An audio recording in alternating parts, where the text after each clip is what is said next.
Inspector से तफ्तीशी से ही होती हुई आखिरकार जाएगी, कोई रेयर एप्लीकेशन। गलती ये हुई कि किसी फिल्टर में गलती हुई और एक मरीजा मुझ तक पहुंच गई, यानी वो फिल्टर में कोई गलती थी, मेरा पेशेंट नहीं था, मेरा क्लाइंट नहीं था। जब मैंने सामने देखा तो उसकी जो रिपोर्ट थी, सब चीजें थी, उसकी पीएचडी जेनेटिक्स इंजीनियरिंग में जर्मनी से थी उस मोहतरमा की, और उस मोहतरमा की जेनेटिक्स इंजीनियरिंग में पीएचडी के साथ उम्र उनकी 34 थी, यंग लॉट। सेहत मैंने देखी तो सेहत भी मुनासिब थी, लेकिन अगर कोई भी बंदा 5 मिनट उन्हें गौर से देखे तो उसे पता लगेगा ये ज़हनी तौर पे ठीक नहीं है, पागल है, एबनॉर्मल है।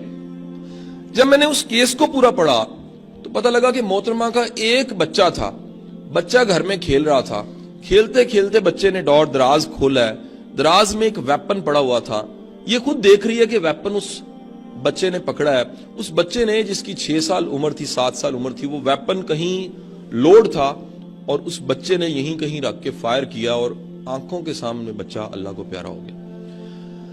वो मोहतरमा दुख से पागल नहीं हुई। जब मैंने एनालिसिस किया, मेरा केस नहीं था, मैंने रिकमेंड ही करना था साइकियाट्रिस्ट की तरफ, उसने सिट्रा न्यूज से शुरू करके पहले थॉट्स मैनेज करवानी थी, लेकिन मुझे पता लगा एनालिसिस करके कि इसके ज़हनी तौर पे रिटॉर्ड पागल होने की सबसे बड़ी वजह रिग्रेट है, पछतावा है, काश वहां ना होता, काश मैं बचा लेती।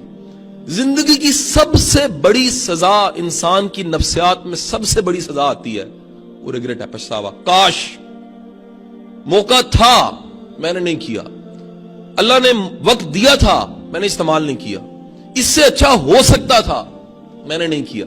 ये रिग्रेट से बचने के लिए सबसे बेहतर तरीका ये है कि वो रिग्रेट्स जिन पे रिसर्च करके लिखा गया है उनको भी जरा जान लीजिए।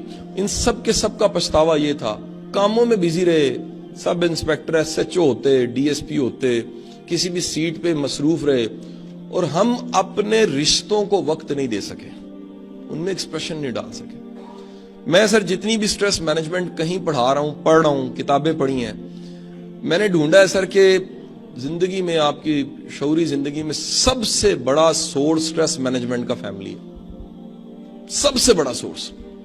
अगर आपकी फैमिली लाइफ, घर की लाइफ ठीक नहीं है ना, आप ऊंचे ऊंचे नीचे सांस ले लें, आप योगा की 10 एक्सरसाइज कर लें, आप रोज जिम कर लें, आपकी स्ट्रेस कभी खत्म नहीं होगी। अल्लाह ने हीलिंग, सुकून ये रिश्तों में रखा हुआ है। और अक्सर मैंने देखे हैं सर, प्रोफेशनल्स ऐसे हैं जो प्रोफेशनल अच्छे हैं, बाप अच्छे नहीं है, प्रोफेशनल अच्छे हैं, बेटे अच्छे नहीं है, प्रोफेशनल अच्छे हैं, हस्बैंड अच्छे नहीं है।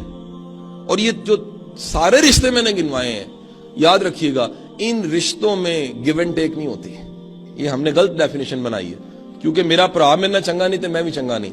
सर रिश्ता खूबसूरत वो होता है आप अच्छे हो, इस परवाह से आजाद होके कि आपके सामने वाला आपके साथ किस सलूक पे है। अच्छा होना आपका जाती फेल है, ये जाती कमिटमेंट है कि मैंने उसके साथ भी अच्छा रहना है जो अच्छा नहीं है। तो इन सब को पछतावा क्या था, कॉमन, सैकड़ों हजारों मरने वालों को, कि काश हम अपने रिश्तों में एक्सप्रेशन डालते, काश हम रिश्तों को निभाते, काश हम अपने रिश्तों को भला कर लेते। इन सब के सब का पछतावा ये था, हम खुश रहना भूल गए जैसे जैसे बड़े हुए। इस चेहरे की मुस्कुराहट को कायम रखें, ये छोटी छोटी चीजों पर राजी होना सीखें, ये छोटे छोटे अल्लाह के करम पे राजी होना सीखें। आप में से जितनी यंग लॉर्ड बैठी है, ईमानदारी से बताएं, बल्कि सब भी मिल जाएं, पीछे मुड़ के देखें, अल्लाह ने आपसे, आपकी औकात से ज्यादा दिया आपको। मैं पीछे मुड़ के कभी देखता हूं, यकीन करें, मुझे शर्म आती है कि मेरे से ज्यादा काबिल, जबरदस्त, एक्सीलेंट, बाहर की डिग्रियों वाले, यार वो सेटल नहीं इस तरह हो सके। आप में क्या कमाल है, अल्लाह ने आपको वर्दी दी है, फूल लगे हुए हैं, इज्जत है, एहतराम है, लोग भाई मसला लेकर आपके पास आते हैं। आपकी वजह से अगर किसी को कोई नेकी ऐसी आपसे हो गई है जो शायद उसका कोई रिकॉर्ड नहीं अल्लाह के पास है, तो सर ये भी एक अता और इनाम है। शफाक साहब कहा करते थे, तौफीक की सिर्फ एक ही डेफिनेशन बनती है कि वो मुश्किल है जिसको करते हुए खुशी से आप कर जाए। काम है मुश्किल, तरद्दुद है, तकलीफ है, बर्डन है, लेकिन आप खुशी से इसलिए कर जाते हैं कि यार मेरा अल्लाह राजी हो जाएगा। सो खुशी देकर खुशी लेना सीखें।